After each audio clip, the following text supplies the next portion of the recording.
ప్రభుత్వ ఉన్నతాధికారులకు, పోలీస్ శాఖ వారికి,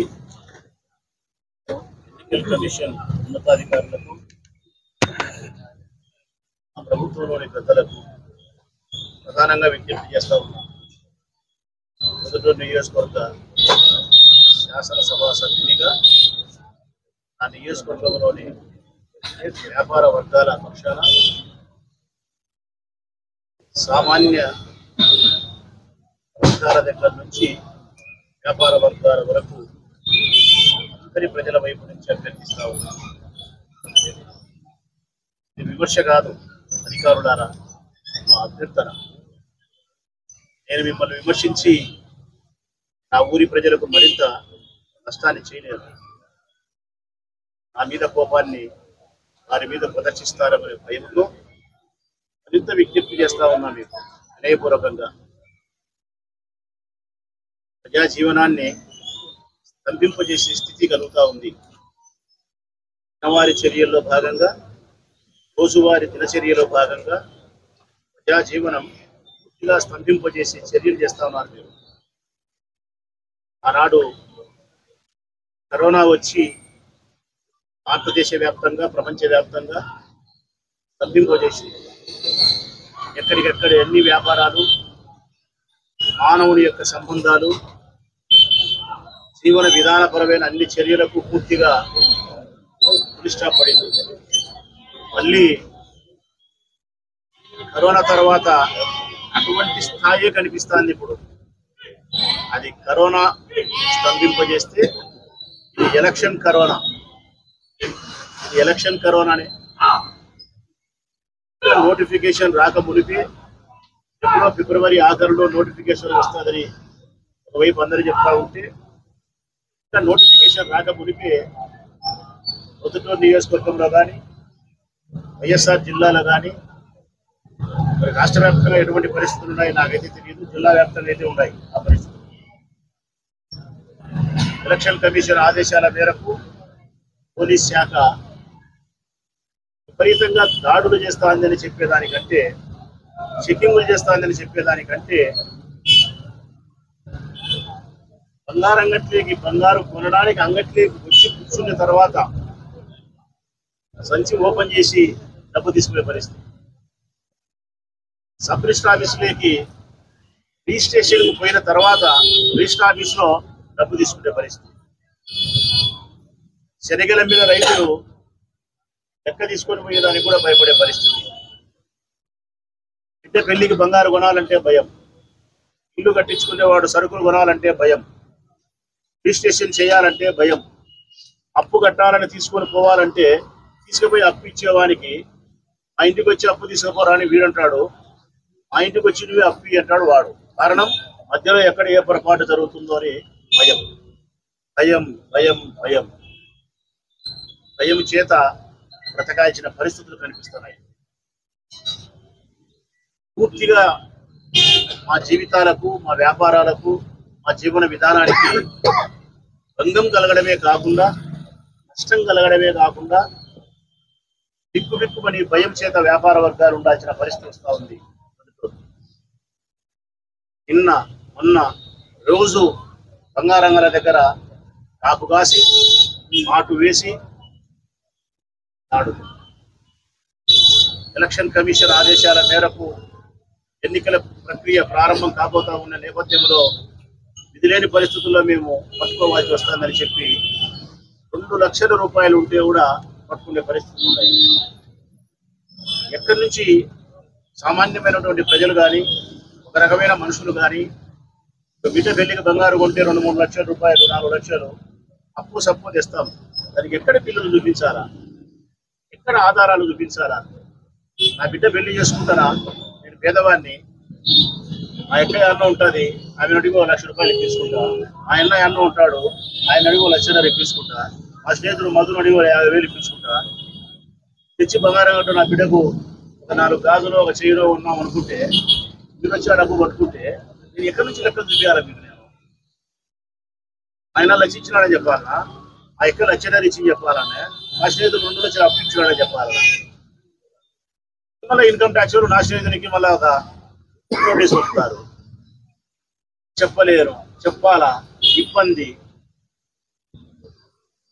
ప్రతి నిత్యము అంటే కష్టమవుతుంది అధికారులారా.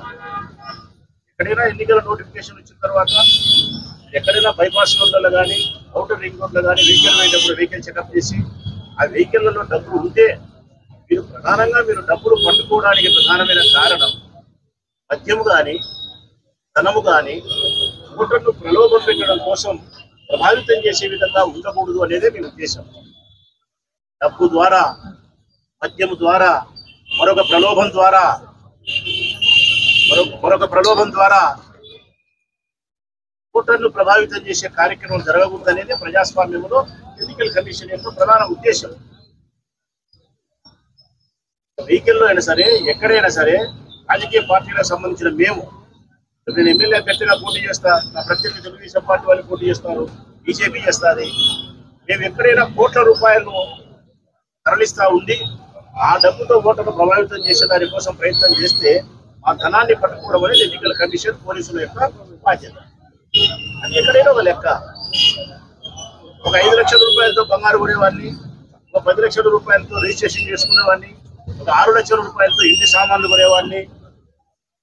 అది ఎన్నికల ప్రక్రియ ప్రారంభంగా కాకుండా పట్టుకుంటా పోతే సమస్య అవుతుంది. రుద్రటూరు పట్టణంలో వ్యాపార వర్గాలందరూ కూడా భయపడే పరిస్థితికి వచ్చినారు, ఆందోళన చెందుతూ ఉన్నారు. వాళ్ళందరూ మాట్లాడుకొని బంగారంగల దగ్గర మొదలుకొని కిరాణా షాపులు కానీ, బట్టల షాపులు కానీ, అన్ని వ్యాపార వర్గాలు చిన్న పెద్ద అనుకోకుండా సామూహికంగా ప్రొద్దుటూరును పూర్తిగా బంద్ చేయాలనే స్థితికి వచ్చినారు వాళ్ళు. ఈ ఊళ్ళో ఉండే అన్ని వ్యాపార వర్గాలు, చిల్లరంగడులు కావచ్చు, బజారి కొట్టోళ్ళు కావచ్చు, బంగారంగడులు కావచ్చు, బుర్రంగడులు కావచ్చు, ఇల్లు కట్టుకుంటే కనిషకి సంబంధించిన సిమెంట్ రోడ్డు కావచ్చు, కడ్డీ రోడ్డు కావచ్చు, అందరూ ఒక్కసారిగా ప్రొద్దుటూరు వ్యాపార వర్గాలను స్తంభింపజేస్తే ఏమవుతుంది? ఈ ప్రజల యొక్క జీవన విధానం ఏమవుతుంది? వారి అవసరాలు ఎట్లా తీరుతాయి? ఎంత కుంటుపడుతుంది? ఎంత ఆర్థిక నష్టం జరుగుతుంది? ఒకసారి ఆలోచన చేయాల్సిన బాధ్యత ప్రభుత్వం పైన, ప్రభుత్వ అధికారుల పైన ఉందని వినయపూర్వకంగా విజ్ఞప్తి చేస్తానా మీకు. నేను హెచ్చరికనో లేకపోతే మిమ్మల్ని విమర్శించడమో కాదు. నా ఊరి ప్రజల యొక్క ఇబ్బందిని మీరు అర్థం చేసుకోండి. ఆ యొక్క సమస్యలను మీరు పరిష్కరించాల్సిన బాధ్యత కలిగిన ప్రభుత్వాలు మీరు సమస్యలే సృష్టిస్తే ఎట్లా అని చెప్పి ఎన్నికల కమిషన్కైనా, పోలీస్ శాఖకైనా విజ్ఞప్తి చేయడమే. 4 కేసులు పట్టుకున్నారు. 14.5 లక్షలు ఒకటి, 7.5 లక్షలు ఒకటి, 4-5 లక్షలు ఒకటి అన్నా పట్టుకున్నారు. బంగారంగల దగ్గర అయితే తీర్మానంగా కానిస్టేబుల్, ఎస్ఐలు, సిఐలు తిరగబట్టారు. సమస్య అవుతుంది. అందుకే అందరం కూడా సామూహికంగా ఒక నిర్ణయానికి వచ్చి నోటిఫికేషన్ వచ్చిన తర్వాత యథావిధిగా సాంప్రదాయబద్ధంగా జరగాల్సినటువంటి మీ విధులను మీరు నిర్వర్తిస్తే మాకు అభ్యంతరం లేదు. అవుటర్ రింగ్ రోడ్ కానీ, బైపాస్లో కానీ, వెహికల్ చెకప్ కానీ, ముఖ్యంగా రాజకీయ వర్గాలపైన మీరు కన్నేసి వారి ధనాన్ని పట్టుకునే ప్రయత్నం చేయాలి. నేను ఒక అభ్యర్థిని, నేనే ధైర్యంగా చెప్తాను. నేను రేపొద్దు నేను ధనం చేత కానీ, మద్యం చేత కానీ ఓటర్ను ప్రభావితం చేయకుండా ఉండాల్సినటువంటి నైతిక బాధ్యత నాకుంది. నేను ఆ నైతిక బాధ్యతలు విస్మరించే ప్రయత్నం చేస్తే నన్ను పట్టుకోవాల్సిన అవసరం పోలీసుకు ఉంది, ఎన్నికల కమిషన్ ఉంది. నేను కాదనిలే. నా పైన మీరు దాడి చేసి అటువంటి సందర్భాల్లో పట్టుకున్నా కూడా నేను బాధపడను, మీకు విజ్ఞప్తి కూడా చేయను. నేను తప్పు చేసినా అనుకుంటా, మౌనం వహిస్తా. కానీ ఈ ఊళ్ళో ఉండే వ్యాపార వర్గాలకు, ఈ ఊళ్ళో ఉండే ప్రజలకు ఇంత తీవ్రమైనటువంటి నష్టం కలిగితే నేను బాధాతప్త హృదయంతో బాధపడి మీకు చెప్పుకునేవాడిని. నేను అంతకు మించి నేను ఎక్కువ మాట్లాడితే మరింత వీళ్ళని ఎక్కడ ఇబ్బంది పెడతారని కూడా నా భయం. నా వలన కానీ, మరొకరి వలన కానీ, నా ఊరి ప్రజలకు కానీ, నా ఊరి వ్యాపారస్తులకు కానీ నష్టం కలగకూడదు.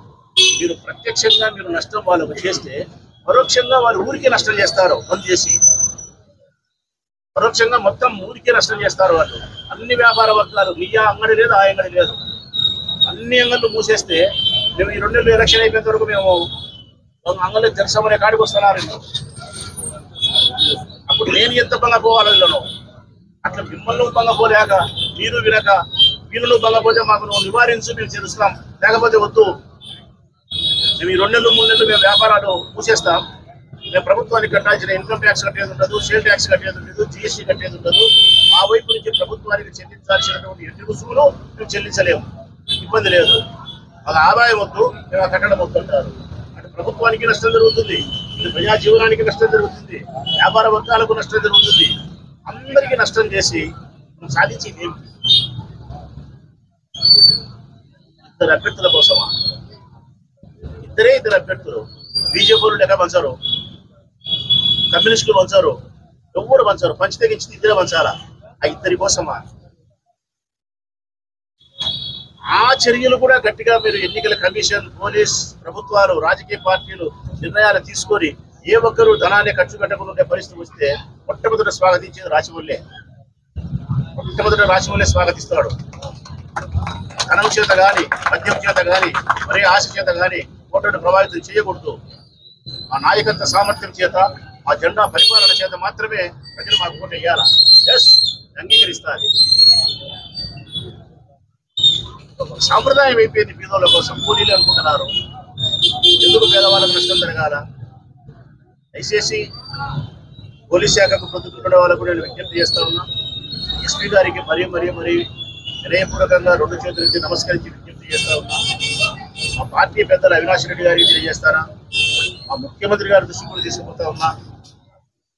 ప్లీజ్ దయచేసి పొద్దుటూరు సంబంధించిన ప్రజల జీవన విధానానికి భంగం కలగకుండా, మా పొద్దుటూరు ఉండే వ్యాపారస్తులకు ఇబ్బంది, అసౌకర్యం కలగకుండా, వారందరూ సామూహికంగా బాధపడి నిర్ణయం తీసుకొని బంద్ చేయకుండా మీరు మాకు సహకరించాలని, ఎన్నికల నోటిఫికేషన్ వచ్చేంత వరకు ఇటువంటి దాడులు చేయరాదని మనస్ఫూర్తిగా మీకు విజ్ఞప్తి చేస్తూ, మాది నిరసన అనుకుంటారో, వ్యాపారస్తులకు సంఘీభావం అనుకుంటారో, నా ఊరి ప్రజలకు నేను రక్షణే అనుకుంటారో, ఏదైనా మంచిగానే మిమ్మల్ని అనుకోమని అధికారులకు విజ్ఞప్తి చేస్తూ ఒక మాట అయితే స్పష్టంగా చెప్పగలుగుతా. నేనే చెప్పగలుగుతా, కానీ ఒకటైతే గట్టిగా చెప్పగలుగుతా. వారి కష్టంలో అయితే మాత్రం చివరిదాకా అధికారులకు బాగా చెప్తాను. నేనే చేస్తానో చేయలేడో నాకు తెలియదు, కానీ వారి కష్టంలో అయితే మాత్రం వాళ్ళు వదిలేసి అయితే పోను. వాళ్ళ పక్కనే అయితే మాత్రం ఉంటారు. వాళ్ళ కష్టాన్ని పరిష్కరించేదానికి, వాళ్ళకి అండగా నిలబడడానికి చివరి వరకు అయితే ప్రయత్నం చేస్తాను. ఆ ఎన్నికల ప్రక్రియలో నేను గెలవడం అనే దానికంటే కూడా నా ఊరి ప్రజలు, నా వ్యాపారస్తుల యొక్క సమస్యనే నాకు అత్యంత ప్రాధాన్యత కలిగిన అంశం. పోలీసులు కూడా అందరినీ ఇప్పుడు ఆహ్వానిస్తాం. రావాలా, వాళ్ళు కూడా మాట్లాడాలా, సమాధానం చెప్పాలా. టౌన్ సిఐ రావాలా, టౌన్ సిఐ రావాలా, టౌన్ సిఐ గారు రావాలా, తాలూకా సిఐ గారు రావాలా, అందరూ సబ్ ఇన్స్పెక్టర్స్ వచ్చి ఏం జరుగుతుందో వాళ్ళు కూడా మాట్లాడాల్సిన బాధ్యత ఉంది. వచ్చి మాట్లాడమని కూడా వారు విజ్ఞప్తి చేస్తారు. ఈ వీడియో మీకు నచ్చినట్లయితే లైక్ బటన్ క్లిక్ చేయండి. మరిన్ని వీడియోలను పొందడానికి దయచేసి సబ్స్క్రైబ్ చేయండి.